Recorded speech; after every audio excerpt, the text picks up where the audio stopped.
નમસ્કાર, આપ જોઈ રહ્યા છો મંતવ્ય ન્યૂઝ અને હું છું આપની સાથે લખમા। રાજ્યમાં જેમ જેમ વિકાસ થઈ રહ્યો છે તેમ તેમ કૌભાંડો પણ દિવસે ને દિવસે વધી રહ્યા છે।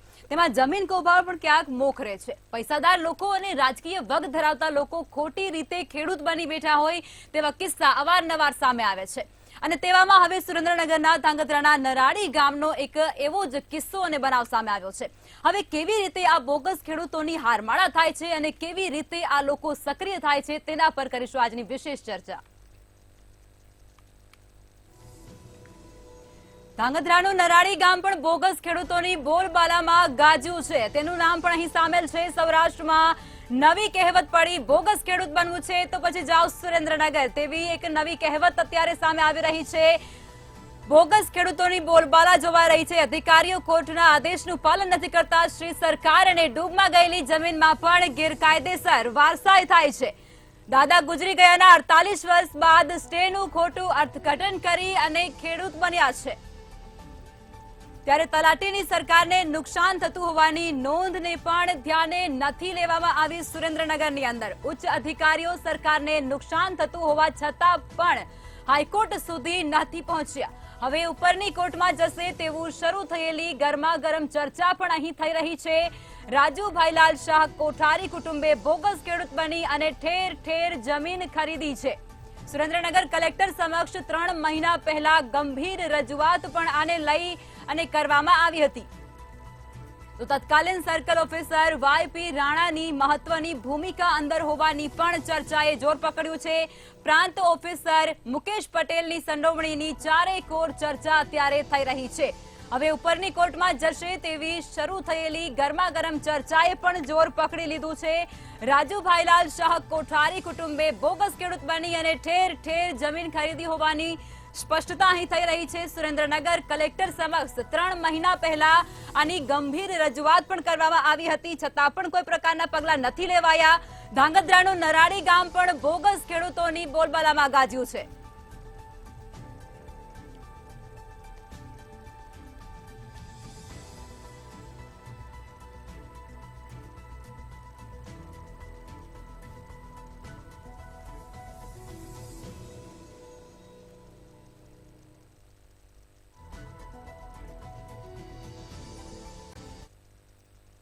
તો આજ મુદ્દે ધાંગધ્રાના કર્મઠ ધારાસભ્ય પ્રકાશ વરમોડા શું કહી રહ્યા છે તે સાંભળીએ। તેમનું પણ નિવેદન આ મુદ્દે આવી રહ્યું છે।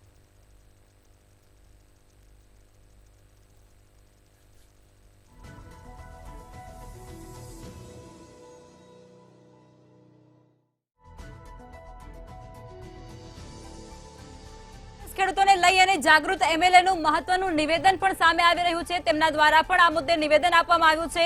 ધાંગધ્રાના એમએલએ પ્રકાશ વરમોરાએ આ મુદ્દે નિવેદન આપ્યું છે, પોતાની પ્રતિક્રિયા આપી છે। બોગસ ખેડૂતો સામે સરકાર કડક હાથે પગલાં લે તેવું તેમના દ્વારા કહેવામાં આવી રહ્યું છે। આ તેમનું નિવેદન છે, જેમાં ખોટી રીતે જમીન મેળવી હશે તો તેમના દ્વારા પગલાં લેવામાં આવશે। આકરા પગલાં આ લોકો પર લેવામાં આવશે। જમીન મેળવી લેનાર સામે કડક હાથે પગલાં લેવાશે તે પ્રકારનું આશ્વાસન પણ તેમના દ્વારા આપવામાં આવ્યું છે। ખેડૂત ખાતેદાર ખેડૂતોનો હક હોય છે, ખેતી કરવી ખેડૂતોનો હક હોય છે, જન્મસિદ્ધ હક હોય છે। કોઈએ ક્યાંક કોઈના કોઈ રીતે જો ખોટી રીતે ખેડૂત બની ગયા છે અને જમીનો લીધી હશે તો સરકાર કડક હાથે કામગીરી કરી અને એ જમીન પાછું મૂળ ખેડૂત ખાતેદારને મળે એવી રીતનું આયોજન કરશું। મેં કલેક્ટર અને પ્રાંત અધિકારી સાથે વાત કરી કે કોઈ ખેડૂત નથી અને ખેતીની જમીન લીધેલી હોય તો એને ફરીવાર મૂળ માલિકને જમીન પાછી મળવામાં આવે અને એને ખાતેદારમાંથી રિમૂવ કરવામાં આવે, જેથી ખેડૂતનો હક સચવાઈ રહે। તો આજ મુદ્દે જિલ્લાના કિસાન મોરચાના નેતાએ શું કહ્યું, આવો તે સાંભળીએ। આ વિષય રેવન્યુ ડિપાર્ટમેન્ટનો હે, પણ ખેડૂત ખરાઈ કરી અને જો કદાચ ખરેખર જો ખોટા ખાતેદાર હશે તો સરકાર એની ઉપર પગલાં લેવા જોઈએ અને જો સાચા હશે તો સરકાર એની ઉપર પગલાં નહીં લે। એટલે સરકારનું જે અભિયાન છે એ સારું છે, ખોટા ખાતેદારોને દૂર કરવા અને સાચા ખેડૂતોને ચાલુ રાખવા।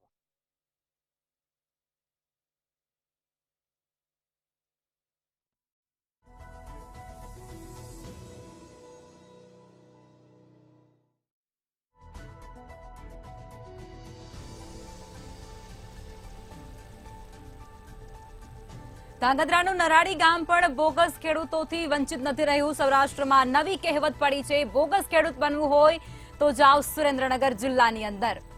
બોગસ ખેડૂત બનવું હોય તો સુરેન્દ્રનગર જિલ્લાની અંદર જાઓ તેવી નવી કહેવત અત્યારે વર્તાઈ રહી છે. અધિકારીઓ કોર્ટના સ્ટેનું ખોટું અર્થઘટન કરી અને બોગસ ખેડૂત બનાવી રહ્યા છે તે પ્રકારના દ્રશ્યો ત્યાં જોવા મળી રહ્યા છે. શ્રી સરકાર અને ડૂબમાં ગયેલી જમીનમાં પણ ગેરકાયદેસર વારસાઈથી ખેડૂત બનાવવામાં આવી રહ્યા છે. ગેરકાયદેસર વારસાઈ તેની અંદર નાખવામાં આવી રહી છે.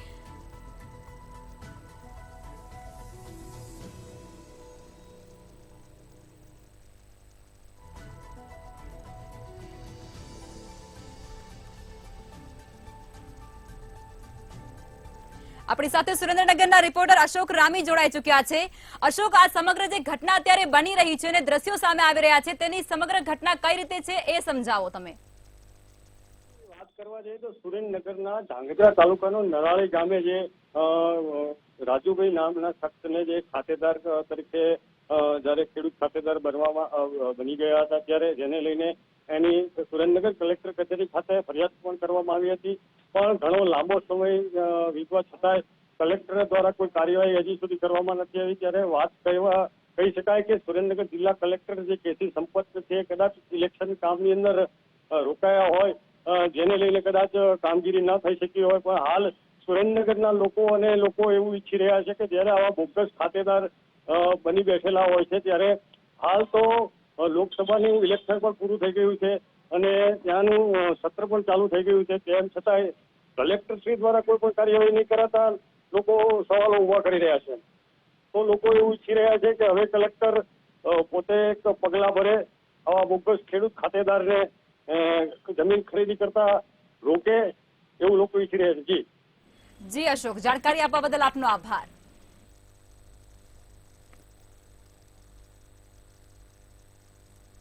સૌરાષ્ટ્રમાં નવી કહેવત અત્યારે ઉપજી છે કે બોગસ ખેડૂત બનવું હોય તો સુરેન્દ્રનગરમાં જાઓ, કારણ કે અધિકારીઓ કોર્ટના સ્ટેનું ખોટું અર્થઘટન કરી અને ત્યાં બોગસ ખેડૂતો બનાવી રહ્યા છે. બોગસ ખેડૂતો ત્યાં ઉભા થઈ રહ્યા છે. શ્રી સરકાર અને ડૂબમાં ગયેલી જમીનમાં પણ ગેરકાયદેસર વારસાઈ ત્યાં નાખવામાં આવી રહી છે. આ પ્રકારના બનાવો સુરેન્દ્રનગરની અંદર બનવા પામી રહ્યા છે. દાદા ગુજરી ગયાના 48 વર્ષ બાદ સ્ટેનું ખોટું અર્થઘટન કરી અને બોગસ ખેડૂત બનાવવામાં આવ્યો છે. સુરેન્દ્રનગરથી આ જાણકારી, જેમાં તલાટીની સરકારને નુકસાન થતું હોવા છતાં કોઈ પણ પ્રકારની ધ્યાન ત્યાં આપવામાં નથી આવી રહી. આ વસ્તુને ધ્યાને પણ નથી લેવામાં આવતી. આજ મુદ્દે આપણી સાથે ચર્ચા કરવા માટે મંતવ્ય ન્યૂઝના એસોસિએટ એડિટર પ્રફુલભાઈ ત્રિવેદી જોડાઈ ચૂક્યા છે. પ્રફુલભાઈ, બોગસ ખેડૂત બનવું હોય તો સુરેન્દ્રનગર જાઓ તેવી કહેવત આપણે ક્યાંક ખોટી ના કહી શકીએ. તે પ્રકારની ઘટનાઓ અવારનવાર સુરેન્દ્રનગરમાં આપણને જોવા મળી રહી છે અને અનેક બોગસ ખેડૂતો ત્યાં ઉભા થયા છે. શું કહેશો? લખમાં સુરેન્દ્રનગર જિલ્લાની અંદર જે ધાંગધ્રા છે, ધાંગધ્રાની નજીકનું એક ગામ છે નરાળી. નરાળી ગામનો એક બહુ જ ચોંકાવનારો કિસ્સો પ્રકાશમાં આવ્યો છે કે ત્યાં એક સરકારશ્રીની ડૂબમાં ગયેલી જમીન, બરાબર યાદ રાખજો, જે ત્યાં નોંધમાં છે કે સરકારશ્રીની ડૂબમાં ગયેલી જમીન જેના કબજેદાર એ વર્ષો પહેલા મહાદેવભાઈ રાજપાલ અને કોઠારી ભાઈલાલ ખોડીદાસ હતા. હવે એમના મૃત્યુ પછી લગભગ 48 વર્ષે એમના વારસદારોએ વારસાઈ કરાવી અને જે બે નામો છે, ખોડીદાસ રાજુ ભાઈલાલભાઈ શાહ અને કોઠારી કુટુંબ, એ લોકો ખોટી વારસાઈ કરી અને ખેડૂત બની ગયા અને ઠેર ઠેર એમણે ગુજરાતની અંદર જમીન ખરીદી. હવે આ વારસાઈનું આખું પ્રકરણ બહુ જ ઇન્ટરેસ્ટિંગ છે કે કઈ રીતે આખી જે મહેસૂલ ખાતામાં ગોઠવણ .com ચાલે છે એનો આ એક અદ્ભુત નમૂનો છે. એ વખતે ત્યાંના સર્કલ ઓફિસર હતા વાયપી રાણા અને પ્રાંત ઓફિસર હતા મુકેશ પટેલ. આ લોકોની મિલીભગત કે પછી એમણે ખિસ્સું ગરમ કર્યા વગર આ થઈ શકે નહીં એવું ત્યાંના લોકોનું કહેવું છે. કેમ કે મહેસૂલ ખાતું એ ભ્રષ્ટાચારથી ખદબદે છે એવું અગાઉના મુખ્યમંત્રી શ્રી જાહેરમાં કહી ચૂક્યા છે. એટલે આ ભ્રષ્ટાચારથી થયું છે, રાજકીય દબાણથી થયું છે કે મિલીભગતમાં થયું છે, એ એક તપાસનો વિષય છે. સરકાર એની તપાસ કરે કે આ અધિકારીઓએ ખોટી રીતે ખેડૂત કેમ બનાવ્યા. હવે ખોટી રીતે ખેડૂત કેમ બનાવ્યા એની આપણે લોજિકલ વાત કરીએ તો આ કુટુંબો છે એ ત્યાંની કોર્ટમાં ગયા, નીચેની કોર્ટમાં ગયા. નીચેની કોર્ટે એક સ્ટે આપ્યો કે જે કોઠારી ભાઈચંદભાઈ અને મહાદેવભાઈ રાજપાલના કુટુંબીજનો છે એની કબજાની જે જમીન છે એમાં કોઈ દખલગીરી કરવામાં ના આવે. એમાં ક્યાંય એવું નથી લખ્યું કે આમને ખેડૂત બનાવવામાં આવે. અને બીજું કબજેદાર શબ્દ છે. કબજેદાર ક્યારે માલિક હોતો નથી. આજે હું કોઈના મકાનમાં ભાડે રહેતો હોય તો હું કબજેદાર કહેવાઉં, એ હું મારા પુત્રને લેખિતમાં એની વારસાઈ ના કરી શકું. કબજેદાર અને માલિકીપણું બે ડિફરન્ટ થિંગ છે એવું દીવા જેવું ચોખ્ખું હોવા છતાં આ અધિકારીઓ એ બાબતને ધ્યાને નથી લીધી. એ સૌથી પહેલી સૌથી મોટી ભૂલ છે. ભૂલ નહીં તો આંખ આડા કાન કરી અને આ ભૂલ કરવામાં આવી છે. બીજી સૌથી મોટી વાત એ છે કે ત્યાંના જે ધાંગધ્રાના તલાટી હતા, બહુ નીચેની પોસ્ટ છે, એણે એની નોંધમાં સ્પષ્ટપણે લખ્યું છે કે ઉક્ત જમીન બાબતે સરકાર શ્રીનું હિત સંકળાયેલું જણાતું હોય તે અંગે યોગ્ય થવા વિનંતી.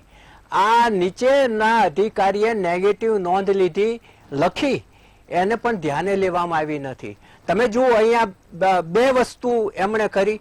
એક તો કબજેદાર અને માલિકીપણા અને જે ડિફરન્ટ હતો એ એમણે ભૂસી નાખ્યો. તલાટીની જે નોંધ હતી એની સામે આંખ આડા કાન કર્યા.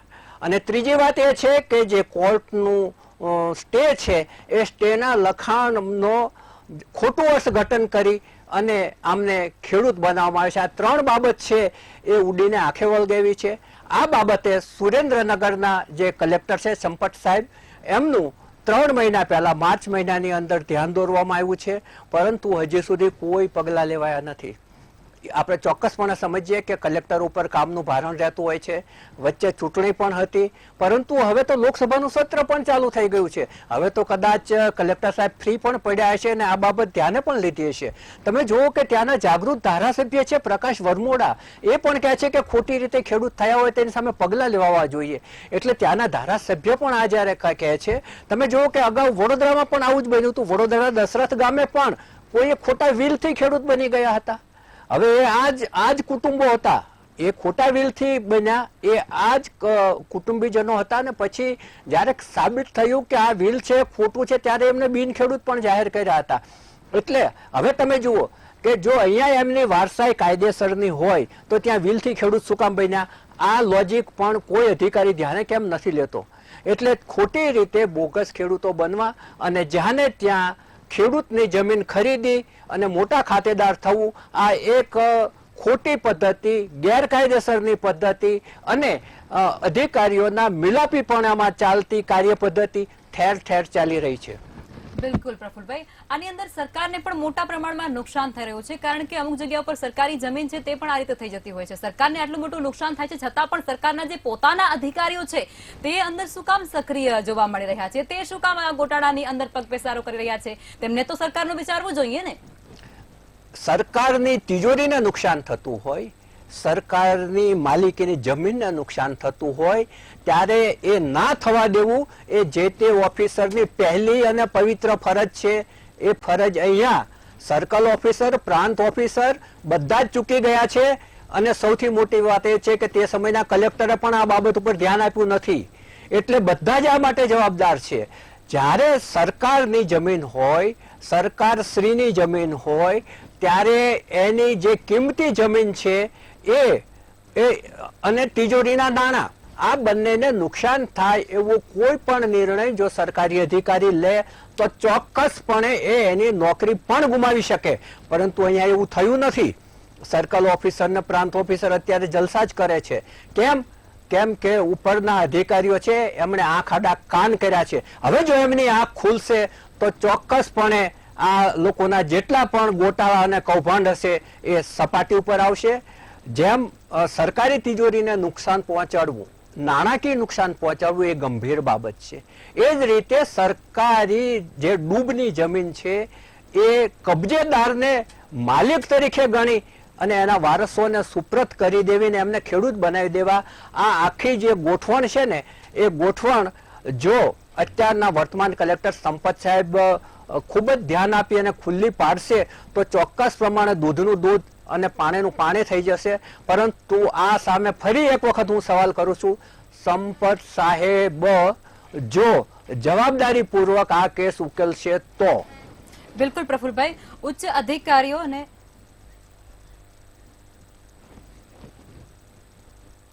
તો આજ મામલે અનેક સવાલો પણ થઈ રહ્યા છે. જે બોગસ ખેડૂતોની હારમાળા અત્યારે સામે આવી છે તેને લઈ અને અનેક સવાલો અત્યારે ઉભા થવા પામી રહ્યા છે, જેની અંદર મંતવ્ય ન્યૂઝ દ્વારા સવાલો પણ પૂછવામાં આવી રહ્યા છે. કયા અધિકારીના આશીર્વાદથી આ બોગસ ખેડૂતો બની રહ્યા છે? બોગસ ખેડૂત બનાવવા અધિકારીએ કેટલી મલાઈ તારવી છે તે પણ એક મોટો સવાલ. શું અધિકારીઓને નથી સરકારનો કોઈ ડર? તે પ્રકારના અનેક સવાલો મંતવ્ય ન્યૂઝ દ્વારા પૂછવામાં આવી રહ્યા છે. તત્કાલીન સર્કલ ઓફિસર વાયપી રાણા સામે શું કાર્યવાહી કરાશે? પ્રાંત ઓફિસરે પણ કરોડોની કટકી કર્યા હોવાની ચર્ચાએ પણ જોર પકડ્યું છે. આ તમામ સવાલો અહીં ઉભા થઈ રહ્યા છે. કટકીબાજ અધિકારીઓ સામે કોઈ પણ પ્રકારના પગલા લેવાશે કે પછી નહીં તે જોવું રહ્યું. કટકીબાજ અધિકારીઓથી શું કલેક્ટર અજાણ છે તે પણ એક મોટો સવાલ. શું કલેક્ટર પણ જાણતા હોવા છતાં બની રહ્યા છે આ ઘટનાઓથી અજાણ? કારણ કે વારંવાર આ ઘટના બની રહી છે. તત્કાલીન સર્કલ ઓફિસર વાયપી રાણા સામે કેવા પ્રકારની કાર્યવાહી થશે? પ્રફુલભાઈ, ઉચ્ચ અધિકારીઓ જે ઉચ્ચ પદ એમના જે સોંપેલા છે, એમને જે મેળવેલા છે, તેને નાણાં છાપવાની ક્યાંક ફેક્ટરી બનાવીને બેઠા હોય ને તે પ્રકારના દ્રશ્યો વારંવાર સામે આવી રહ્યા છે. કારણ કે ધાંગધ્રાના જે કર્મઠ ધારાસભ્ય છે તે પણ એવું કહી રહ્યા છે કે આ વસ્તુ નકામી છે, આ ન થવી જોઈએ, તે રોકવી જોઈએ. ત્યાંના જે કિસાન મોરચાના નેતા છે, પ્રમુખ છે, તે પણ એવું કહી રહ્યા છે. છતાં પણ કલેક્ટર સાંભળવા તૈયાર ન હોય તે પ્રકારના દ્રશ્યો શું કામ આવી રહ્યા છે સામે? હું માનું છું ત્યાં સુધી હવે કલેક્ટરને ઊંઘ ઉડવી જોઈએ જ્યારે આટલું બધું થયું છે ત્યારે. અને જો ઊંઘ ના ઉડે તો એમની સંવેદનશીલતા ક્યાં ગઈ છે એ શોધવા માટે આપણે નીકળવું પડે કે ભાઈ કલેક્ટરની સંવેદનશીલતા છે કે નહીં. જો હોય અને ઉચ્ચ પદે બેઠા પછી એ માણસે સંવેદનશીલ રહેવું પડે. જ્યારે આવા પ્રશ્નો ઊભા થાય ત્યારે એમને ચોક્કસપણે દોડવું પડે. અને તમે જે ભ્રષ્ટાચારની વાત કરી, એ સૌથી ભ્રષ્ટાચારથી ખદબદતું ખાતું હોય તો એ મહેસૂલ ખાતું છે. અને મહેસૂલ ખાતાના જે કાયદા છે એને તોડી મરોડી અને એવા દાખલા ઊભા કર્યા છે કે આ જ દાખલાનો આધાર લઈ અને બીજો ચોક્કસપણે ખેડૂત બની જાય. અને જ્યારે આવા ખોટા ખેડૂત બને છે, પૈસાદાર લોકો જ્યારે ખેડૂત બને છે ત્યારે ખેતીની જમીન છે એના ભાવ ઉચકાય છે અને સાચો ખેડૂત છે એ જમીન ખરીદી શકતો નથી. આવા લોકો જમીન ખરીદી લે છે. બીજું આનો મોટો ગેરફાયદો એ થાય છે લખમાં કે એને ખેતીમાં રસ નથી એટલે એ જમીન પડતર પડી રહે છે, એટલું ઉત્પાદન ઘટે છે. અને સરકારે એ ઉત્પાદનને સરભર કરવા માટે બહારથી અનાજ કે એ કંઈ આયાત કરવું પડે છે. એટલે આ જે આખી જે વસ્તુ છે બહુ સૂક્ષ્મ રીતે આનું એનાલિસિસ કરવાની સરકારે પણ જરૂર છે કે આવા લોકો જે બની બેઠેલા ખેડૂત છે એ જમીન ખરીદી અને પડતર પડી રહેવા દે છે, એટલું ઉત્પાદન ઘટે છે. કારણ કે એને ખેતીમાં રસ નથી અને જમીનોના ભાવ વધેમાં રસ છે ને જમીનની સટ્ટાખોરીમાં રસ છે. અને આવા લોકો દાખલ થયા છે, એને કારણે જમીનોની સટ્ટાખોરી થઈ છે અને ભાવ એટલા ઉચકાયા છે કે સાચો ખેડૂત ફરી જમીન ખરીદી ના શકે, એના દીકરા માટે પણ ના ખરીદી શકે. હવે આ બાબત માટે શું થઈ શકે એ અંગે તમને કહું તો આ બાબત અંગે તમામ ખેડૂત મંડળો, સંગઠનો, ખેડૂત સંઘો એ લોકોએ જાગૃત બની અને સરકારમાં રજૂઆત કરવી જોઈએ કે બોગસ ખેડૂતો અંગે જે કાંઈ ફરિયાદ આવે એનો તાત્કાલિક નિકાલ થવો જોઈએ.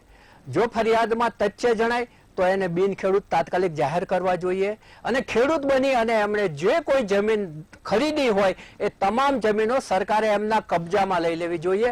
તો જ આ બધી અટકી શકશે. બાકી બધે પોલમ પોલ ચાલે છે. પોલમ પોલ ચાલવા દેવાનું હોય તો આ પોલમ પોલની પરંપરા છે આગળ ચાલ્યા કરશે. પરંતુ સરકારમાં આજે માનનીય ભૂપેન્દ્રભાઈ પટેલ મૃદુ અને મક્કમ છે તો આપણે ચોક્કસપણે એમની પાસે અપેક્ષા રાખીએ કે ભૂપેન્દ્રભાઈ આ મુદ્દે આપ મક્કમ બનો અને આવા જે બોગસ ખેડૂતો બની બેઠા છે એને ઝેર કરો અને એમને જે ખોટી રીતે જમીનો ખરીદી હોય એ સરકાર માંગે કરો. આ મુદ્દો આવતી વિધાનસભામાં ગાજશે એવી પણ પૂરેપૂરી સંભાવના છે. કેમ કે સાવલીના ધારાસભ્ય, ભાજપના ધારાસભ્ય યોગેશભાઈ અને સાવલીના ધારાસભ્ય કેતન ઇનામદાર અને વડોદરાના ધારાસભ્ય યોગેશભાઈ આ મુદ્દો ઉઠાવી ચૂક્યા છે. અને બોગસ ખેડૂતોની સામે એમણે ગયા અઠવાડિયે બહુ જ મોટા અવાજે બુમરાણ કરી હતી અને વડોદરા જિલ્લામાં ક્યાં ક્યાં દસરસ ગામથી લઈ અને અનેક ગામોની અંદર જે બોગસ ખેડૂતો બની ગયા છે, વિધવા મહિલાઓની જમીનોમાં પણ ઘૂસી ગયા છે, એ બાબત કેતનભાઈએ ખૂબ જ ભારપૂર્વક ઉપાડી હતી. અને હવે જ્યારે યોગેશ પટેલ વડોદરાના ધારાસભ્ય છે, એ બંનેએ જ્યારે ઉપાડ્યું છે અને હવે તો ધાંગધ્રાના ધારાસભ્ય પ્રકાશભાઈ વરમોડાનો પણ એ જ અવાજ છે, એટલે હવે આ મુદ્દો છે એ ધીરે ધીરે કડક રીતે આકાર લેવા માંડશે અને આવતી વિધાનસભાની અંદર આ મુદ્દો ચર્ચાશે તો મહેસૂલ ખાતાના ટોચના અધિકારીઓએ એનો જવાબ દેવાની ફરજ પડશે. આ ફરજ પડે એ પહેલા એમનું ઘર સમૂહસૂત્રું કરવાની તાત્કાલિક જરૂર છે. અને આ જે નીચેના કલેક્ટરો છે એ કલેક્ટરોને કહો કે ભાઈ તમારા વિસ્તારમાં બની બેઠેલા બોગસ ખેડૂતોને વીણી અને એને બહાર કાઢો. બિલકુલ પ્રફુલભાઈ, આજ મુદ્દે આપણે મંતવ્ય ન્યૂઝ દ્વારા એટલે કે આપણા દ્વારા કલેક્ટર, ડેપ્યુટી કલેક્ટર, મામલતદાર, નાયબ મામલતદાર અરે પ્રાંત અધિકારી સુધી તમામને ફોન કરવામાં આવ્યો, પરંતુ એક પણ જવાબ આપવા માટે તૈયાર નથી. તેઓની સાંભળવાની ક્ષમતા ક્ષીણ થઈ ગઈ છે કે શું? સાંભળવાની ક્ષમતા ત્યારે જ ક્ષીણ થાય લખમાં કે જ્યારે એ જે મિલીભગત પોતે જે કરી છે અને એ પ્રકરણ હવે ખુલ્લું પડી ગયું છે, એ જ્યારે ડર લાગે ત્યારે એ લોકો સલામત ખૂણા કાચરા શોધીને બેસી જાય, પ્રકાશમાં આવવાનું બંધ કરી દે. આ એક સરકારી અધિકારીઓની માનસિકતા હોય છે. હવે આ પ્રકરણ જ્યારે આખા ગુજરાત સામે ખુલ્લું પડી ગયું છે અને ધાંગધ્રાના, સુરેન્દ્રનગરના અને નરાળીના તલાટીઓથી માંડી પ્રાંત officer, circle officer, collector officer બધાના ધ્યાન ઉપર જ્યારે આ પ્રકરણ આવી ગયું છે કે સરકાર શ્રીની ડૂબની જમીનમાં જે કબજેદાર હતા એ કબજેદારના વારસોને ખેડૂત બનાવી દેવાયા છે. હવે આ કઈ કલમના આધારે બનાવાયા છે, મહેસૂલના કયા કાયદાના આધારે બનાવ્યા છે, એ બાબત છે એનો જવાબ આપવાનો સમય આવી ગયો છે. અને માનનીય કલેક્ટર સાહેબ જે ત્યાંના છે, સુરેન્દ્રનગર જિલ્લાના સંપત સાહેબ, એમણે પણ આ અધિકારીઓનો જવાબ માંગવાનો સમય પાકી ગયો છે. નહીં તો પછી મહેસૂલ પ્રધાન એમનો જવાબ માંગશે. કારણ કે આ પ્રકરણ નાનું પ્રકરણ નથી અને આવતા દિવસોમાં વિધાનસભામાં ગાજવાનું છે એ 100% બાબત છે. એટલે હવે શું થાય છે અને કલેક્ટર શ્રી કેટલા ઝડપથી પગલાં લે છે એની આખો સુરેન્દ્રનગર જિલ્લો પ્રતીક્ષા કરી રહ્યો છે કે ભાઈ અમારા જે જમીનો છે એ પૈસાદાર લોકો આ રીતે પડાવી લે છે એને બંધ કરો. બિલકુલ પ્રફુલભાઈ, વારંવાર અધિકારીઓ અને ઉચ્ચ અધિકારીઓ આવા વિવાદોમાં સંકળાયેલા રહેતા હોય છે, અવારનવાર એવા કિસ્સા સામે આવી રહ્યા છે.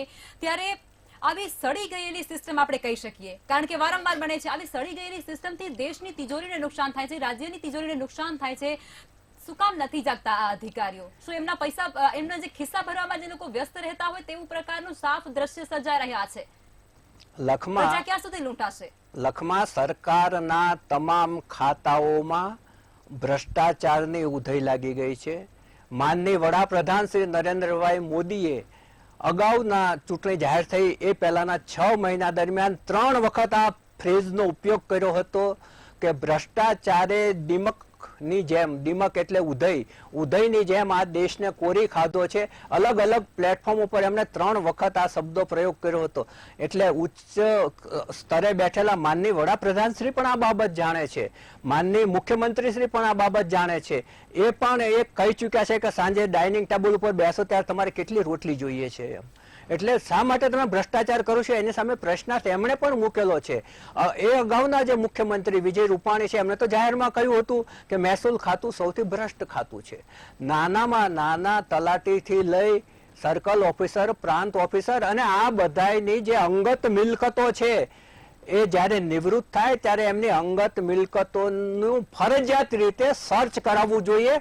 તો ખબર પડે કે એમણે આમાંથી કેટલી નોટો ઉતારી છે, કેટલા થોકડા ક્યાં મૂક્યા છે. એ જો તમે એની સર્ચ નહીં કરો, એના ઉપર તમે વોચ નહીં ગોઠવો, એન્ટી કરપ્શન બ્યુરોને કામે નહીં લગાડો, તો આ સડેલી સિસ્ટમ છે એ સુધરવાનું નામ લેવાની નથી. કેમ કે એમના ખિસ્સા ભરાય છે, એનો આનંદ એટલો બધો હોય છે કે એમના કાયદો પાળવા માટેના જે ફરજ છે એ સદંતર ભૂલી જાય છે અને કાયદાને નેવે મૂકી અને આવી રીતે કબજેદાર આ તો તમે કોઈ આપણા મંતવ્ય ન્યૂઝના પ્યુનને પૂછો તો પણ ખબર પડે, એને પણ ખબર હશે કે ભાઈ કબજેદાર એટલે શું ને માલિક એટલે શું. એ ભેદ જો સરકારી અધિકારીઓ ના સમજતા હોય તો એમની ડિગ્રી સામે પણ પ્રશ્નાર્થ ઉભો થાય છે કે ક્યાં ભણ્યા હતા. બિલકુલ પ્રફુલભાઈ, આવા ભ્રષ્ટ અધિકારીઓના લીધે આખી સિસ્ટમ સડી ગઈ હોય તે પ્રકારના દ્રશ્યો સર્જાઈ રહ્યા છે. હવે એમના એકલા હાથે તો આવું થાય એવું નથી લાગતું, એના માથે કોઈ મોટા હાથ હોવા જ જોઈએ, જે અત્યારે આ દ્રશ્ય છે. શું કહેશો? એમાં ત્રણ હોય છે. એક તો જો તમારે સરકારી તંત્રમાં ખોટું કરાવવું હોય, ખાસ કરીને મહેસૂલ ખાતામાં ખોટી રીતે ખેડૂત થવું હોય તો કાં તો તમારે તમારી નાણાં કોથળી ખુલ્લી મૂકવી પડે, કાં તો તમારી પાસે રાજકીય દબાણ હોવું જોઈએ, અને કાં તો તમે એ અધિકારીના સગાવાલા કે મળતિયા હોવા જોઈએ. આ ત્રણ બાબત હોય તો જ આટલી ખોટલી બાબત છે એ ફાઇલ ઉપર ચડે અને સુપેરે પાર ઉતરી જાય. આમાં આટલા બધા લોકો પાસે ફાઇલ ફરતી હોય છે. તલાટીની ઉપર સર્કલની ઉપર પ્રાંતની ઉપર ડેપ્યુટી કલેક્ટરની ઉપર કલેક્ટર. તો આમાંથી કોઈને આ ખબર નથી પડતી કે કબજેદાર અને માલિક વચ્ચે ભેદ શું. અને એ પણ સરકારશ્રીની જમીનમાં જો આવું થતું હોય અને નીચેની કોર્ટે જે ચુકાદો આપ્યો હોય તો કેમ એ હાઈકોર્ટમાં નથી જતા, ઉપરની કોર્ટમાં કેમ નથી જતા? કેમ કે અમને સરકારશ્રીની જમીન આ રીતે જવા દેવી છે. જો એમને એનું સરકારશ્રીનું હિત એમના હૈયે હોત, સરકારશ્રીની મિલકત બચાવવાની એમની દાનત હોત તો કેમ અત્યાર સુધી ઉપરની કોર્ટમાં નથી ગયા કે ભાઈ આ સ્ટે છે એ આવી રીતે અપાયો છે કબજેદારના તરફેણમાં, એનું ફરી રીતે અર્થઘટન થવું જોઈએ. ઉપરની કોર્ટ એનું અર્થઘટન જુદું પણ કરી શકે અને એ સ્ટે છે એમને વેકેટ કરાવવો જોઈએ. એને બદલે તમે એને માલિકો બનાવી દો છો. જો મેળાપીપણું ના હોય તો આ બાબત શક્ય જ નથી, દુનિયાના કોઈ પણ પળમાં શક્ય નથી. બિલકુલ પ્રફુલભાઈ, અમારી સાથે ચર્ચામાં જોડાયા તે બદલ આપનો આભાર. જમીન કૌભાંડને લઈ અને સરકારને ખૂબ મોટા પાયે નુકસાન થઈ રહ્યું છે, દેશની તિજોરી છે તેને નુકસાન થઈ રહ્યું છે, પ્રજાનો જે ટેક્સના પૈસા છે તેનો બેફામ લૂંટ ચાલી રહ્યું હોય તે પ્રકારના દ્રશ્યો સર્જાઈ રહ્યા છે. છતાં સરકાર ક્યાંક સાંભળવા તૈયાર નથી અને તે સાંભળી રહી છે તો આંખ આડા કાન કરી રહી છે. મંતવ્ય ન્યૂઝની વિશેષ ચર્ચામાં અત્યારે બસ આટલું જ. ફરી મળીશું. નમસ્કાર.